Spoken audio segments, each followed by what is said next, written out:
Queen Elizabeth II was born into the royal Windsor family on April 21, 1926. At birth, as the oldest daughter of the Duke and Duchess of York and niece to the King, no one expected that little Elizabeth Alexandra Mary would one day be the longest-serving and one of the most respected rulers of Great Britain. But a love story would transform her quiet country childhood into an altogether different destiny, when Elizabeth's uncle, Prince Edward, abdicated as king to marry the American divorcee Wallis Simpson. Elizabeth's father reluctantly took the throne, becoming King George VI in 1936, making his oldest and then 10-year-old daughter Elizabeth his heir to the throne. At age 14, the homeschooled princess began to take on some royal duties. Her family was an outward expression of strength and resilience as England was battered by the Blitz in World War II. In 1945, at age 18, the young princess trained as a driver and mechanic in the Women's Auxiliary Service. She and her sister Margaret later joined those celebrating VE Day on the streets of London. Like thousands of others, she also had a sweetheart in the armed forces, her third cousin, Prince Philip of Greece. They were engaged to be married shortly after the princess's 21st birthday. The royal wedding held November of 1947 in London's Westminster Abbey. It brightened the gloom of those post-war years. The following year, the couple's first child, Charles, the Prince of Wales, was born. He was then followed by Princess Anne in 1950, Andrew in 1959, and Edward in 1963. But in 1952, while in Kenya with Prince Philip, Elizabeth learned the tragic news that her beloved father, the king, had died.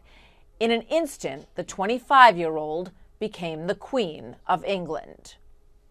At my coronation, I shall dedicate myself anew to your service. Elizabeth was to rule in a new era. Her coronation in all its splendor was the first to be broadcast on television, as millions around the globe watched the transformation as it happened. In 1957, Queen Elizabeth met President Eisenhower. She would go on to meet every U.S. president during her reign, except Lyndon Johnson. She often spoke of the strong and vital bond between America and the UK. But with the 1990s came turbulent times for the royal family as the marriages of 3 of the Queen's children fell apart, all under the scrutiny of relentless TV coverage and tabloid headlines. Then, in 1997, Diana, Princess of Wales and mother to the Princes William and Harry, was killed in a car crash in France as she was hounded by the paparazzi. At the time, the Queen was criticized for her reserved response and persuaded to make an unprecedented live broadcast. So what I say to you now, as your Queen and as a grandmother, I say from my heart. First, I want to pay tribute to Diana myself. She was an exceptional and gifted human being. Over time, the monarchy's reputation rebounded. In April of 2011, the Queen attended Prince William's wedding to Kate Middleton, as some 2 billion people around the world watched the ceremony. She also made a historic visit to the Republic of Ireland, the first British monarch to do so in almost a century, a step toward healing a long and painful divide. The following year, the country turned out in force to celebrate Queen Elizabeth's 60-year reign, a Diamond Jubilee celebration spanning 4 days. Thousands lined the banks of the Thames as a flotilla of 1,000 boats, led by the Queen, made its way down the river.